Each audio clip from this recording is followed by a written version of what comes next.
तो दोस्तों स्वागत है आप सभी का आपके अपने चैनल द नेक्स्ट लेवल में। दोस्तों जैसा कि आप देख रहे हैं भौतिक के टॉप 30 प्रश्नों के साथ यह सीरीज शुरू होता है। यह इस सीरीज का छठा वीडियो है। इससे पहले हमारे द्वारा 7 वीडियो अपलोड किए जा चुके हैं।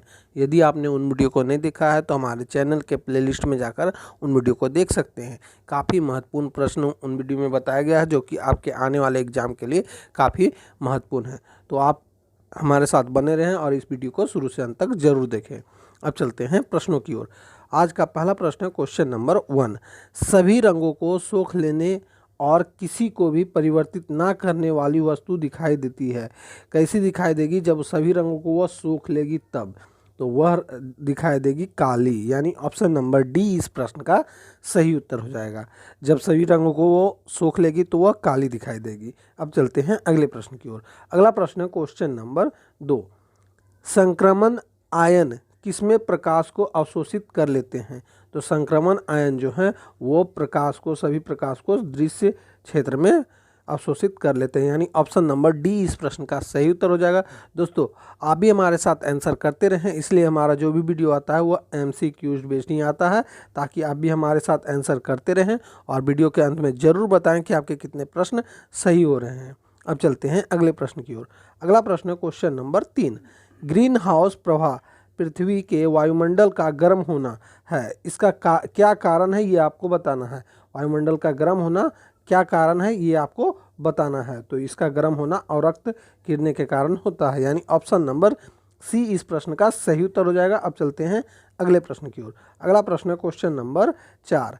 एक पूर्ण दोलन के दौरान एक सरल लोलक के सूत्र द्वारा किया गया कार्य इसके तुल्य है। किसके तुल्य है ये आपको बताना है। एक पूर्ण दोलन के दौरान किया गया सरल लोलक के द्वारा सूत्र, तो यह जो है यह है 0, यानी ऑप्शन नंबर डी इस प्रश्न का सही उत्तर हो जाएगा। अब चलते हैं अगले प्रश्न की ओर। अगला प्रश्न है क्वेश्चन नंबर 5।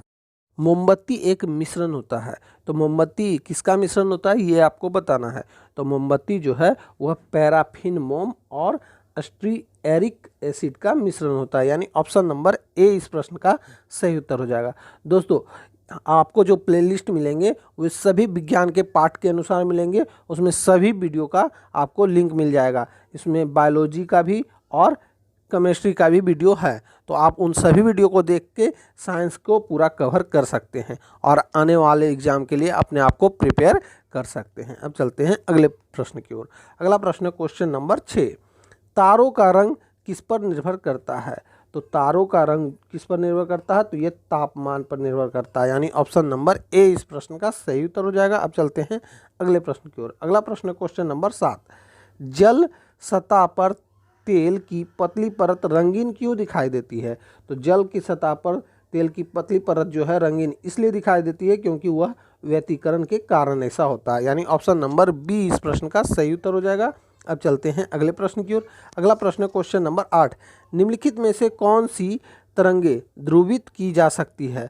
तो कौन सी तरंगे ध्रुवित की जा सकती है? प्रकाश तरंगे ध्रुवित की जा सकती है, यानी ऑप्शन नंबर डी इस प्रश्न का सही उत्तर हो जाएगा। अब चलते हैं अगले प्रश्न की ओर। अगला प्रश्न है क्वेश्चन नंबर 9। सौर ऊर्जा को बिजली में परिवर्तित करने के लिए कौन सी युक्ति प्रयुक्त की जाती है? तो सौर ऊर्जा की बात कही जा रही है बिजली में परिवर्तित करने के लिए, तो कौन सी युक्ति की प्रयुक्त की जाती है? तो वह युक्ति का नाम है प्रकाश वोल्टीय सेल, यानी ऑप्शन नंबर ए इस प्रश्न का सही उत्तर हो जाएगा। अब चलते हैं अगले प्रश्न की ओर। अगला प्रश्न है क्वेश्चन नंबर 10। इंद्रधनुष किस कारण से बनता है? तो इंद्रधनुष की बात कही जा रही है, यह किस कारण से बनता है? तो यह बनता है अपवर्तन और परावर्तन के कारण, यानी ऑप्शन नंबर डी इस प्रश्न का सही उत्तर हो जाएगा। अब चलते हैं अगले प्रश्न की ओर। अगला प्रश्न है क्वेश्चन नंबर 11। समुद्र की सीपी किस कारण सुनहरी दिखाई देती है? तो समुद्र की सीपी की बात कही जा रही है, यह किस कारण सुनहरी दिखाई देती है? तो यह कारण है ध्रुवन, ध्रुवन के कारण वह सुनहरी दिखाई देती है, यानी ऑप्शन नंबर सी इस प्रश्न का सही उत्तर हो जाएगा। अब चलते हैं अगले प्रश्न की ओर। अगला प्रश्न है क्वेश्चन नंबर 12। यदि एक अवतल दर्पण में वस्तु एवं प्रतिबिंब दोनों वक्रता केंद्र पर है तो प्रतिबिंब है। तो यहाँ वह अवतल दर्पण की बात कही जा रही है और वस्तु का प्रतिबिंब दोनों वक्रता केंद्र पर ही है, तो वस्तु का प्रतिबिंब जो है वह वस्तु के समान आकार का होगा, यानी ऑप्शन नंबर सी इस प्रश्न का सही उत्तर हो जाएगा। अब चलते हैं अगले प्रश्न की ओर। अगला प्रश्न है क्वेश्चन नंबर 13। विमानन गैसोलीन में ग्लाइकोल मिलाया जाता है, क्योंकि यह क्यों मिलाया जाता है ये आपको बताना है। तो यह मिलाया जाता है पेट्रोल के हिमीभवन को रोकता है, यानी ऑप्शन नंबर सी इस प्रश्न का सही उत्तर हो जाएगा। अब चलते हैं अगले प्रश्न की ओर। अगला प्रश्न है क्वेश्चन नंबर 14।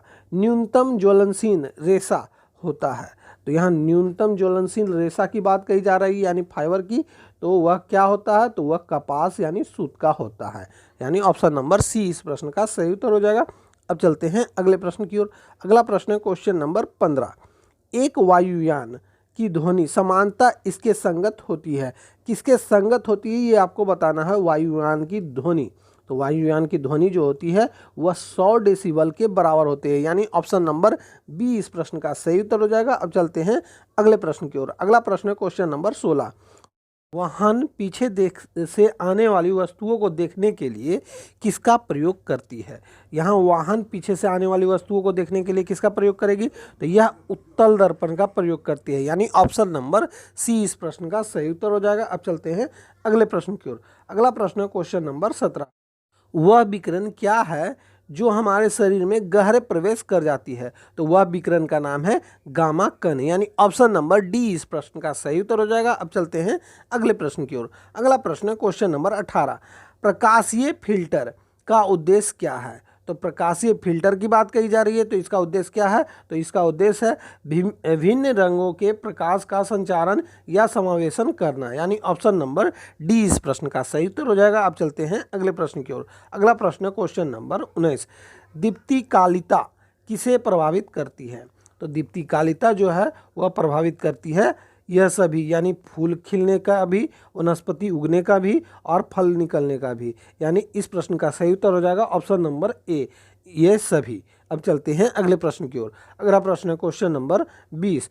वायु के तापमान में परिवर्तन से ध्वनि का निम्नलिखित में से कौन सा गुण प्रभावित होता है? तो वायु के तापमान परिवर्तन में ध्वनि का जो है क्या गुण प्रभावित होता है? तो यह गुण का जो कारण है तरंग दैर्घ्य बहुत ज़्यादा प्रभावित होता है, यानी ऑप्शन नंबर डी इस प्रश्न का सही उत्तर हो जाएगा। अब चलते हैं अगले प्रश्न की ओर। अगला प्रश्न है क्वेश्चन नंबर 21। सिगरेट के धुएं का मुख्य प्रदूषक क्या है? तो यहाँ सिगरेट के धुएं की बात कही जा रही है, इसका मुख्य प्रदूषक क्या है? तो इसका मुख्य प्रदूषक है कार्बन मोनोऑक्साइड और निकोटीन, यानी ऑप्शन नंबर बी इस प्रश्न का सही उत्तर हो जाएगा। अब चलते हैं अगले प्रश्न की ओर। अगला प्रश्न है क्वेश्चन नंबर 22।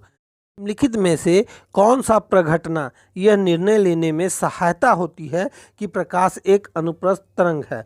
तो वह घटना जो प्रघटना कौन सी है? तो वह परिघटना है ध्रुवीकरण, यानी ऑप्शन नंबर सी इस प्रश्न का सही उत्तर हो जाएगा। अब चलते हैं अगले प्रश्न की ओर। अगला प्रश्न है क्वेश्चन नंबर 23। तरंगों का तीव्रता अनुपात 25:9 है, उसके विस्तार का अनुपात क्या होगा? तो उसके विस्तार का अनुपात जो है वह होगा 5 और 3 का, यानी ऑप्शन नंबर डी इस प्रश्न का सही उत्तर हो जाएगा। इसी को बड़ा रूप में हो जाता है 25 और 9, ये आप इस तरह याद कर सकते हैं। अब चलते हैं अगले प्रश्न की ओर। अगला प्रश्न है क्वेश्चन नंबर 24। 5% जल वाले एथेनॉल को कहते हैं। तो 5% जल वाले एथेनॉल को क्या कहा जाता है? तो इसे कहा जाता है परिशोधित स्प्रिट, यानी ऑप्शन नंबर ए इस प्रश्न का सही उत्तर हो जाएगा। अब चलते हैं अगले प्रश्न की ओर। अगला प्रश्न है क्वेश्चन नंबर 25। किस स्थिति में दूर की चीज़ें फोकस से हटकर दिखाई देती है? तो वह कौन सी स्थिति होती है जो फोकस से हटकर दिखाई देती है? तो वह स्थिति का नाम है निकट दृष्टि दोष, यानी ऑप्शन नंबर डी इस प्रश्न का सही उत्तर हो जाएगा। अब चलते हैं अगले प्रश्न की ओर। अगला प्रश्न है क्वेश्चन नंबर 26।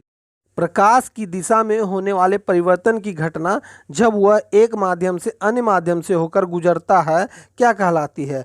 तो वह घटना कहलाती है अपवर्तन की घटना, यानी ऑप्शन नंबर सी इस प्रश्न का सही उत्तर हो जाएगा। अब चलते हैं अगले प्रश्न की ओर। अगला प्रश्न है क्वेश्चन नंबर 27।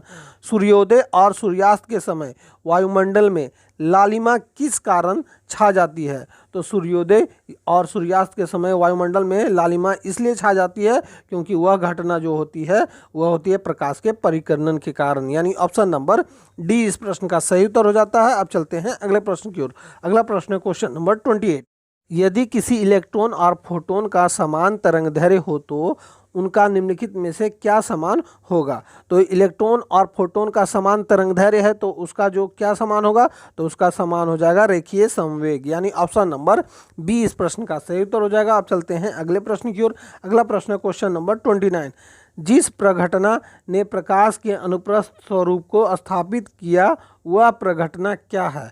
तो वह प्रघटना जो होती है वह होती है ध्रुवीकरण, यानी ऑप्शन नंबर डी इस प्रश्न का सही उत्तर हो जाएगा। अब चलते हैं अगले प्रश्न की ओर। अगला प्रश्न है क्वेश्चन नंबर 30 और इस वीडियो का आखिरी प्रश्न है, निम्नलिखित में से कौन अन्य तीन की तुलना में सूर्य के प्रकाश को अत्यधिक पुनः परावर्तित करता है। तो वह कौन है, तो वह है ताजे हिमपात से ढकी हुई भूमि, यानी ऑप्शन नंबर बी इस प्रश्न का सही उत्तर हो जाएगा। तो दोस्तों यहीं पे हमारा यह वीडियो समाप्त होता है। उम्मीद है कि आपको ये क्वेश्चन अच्छे लगे होंगे और आपने हमारे पिछले सारे वीडियो भी देखे होंगे। तो अब मैं मिलूंगा आपसे अगली वीडियो में, तब तक के लिए जय हिंद, वंदे मातरम।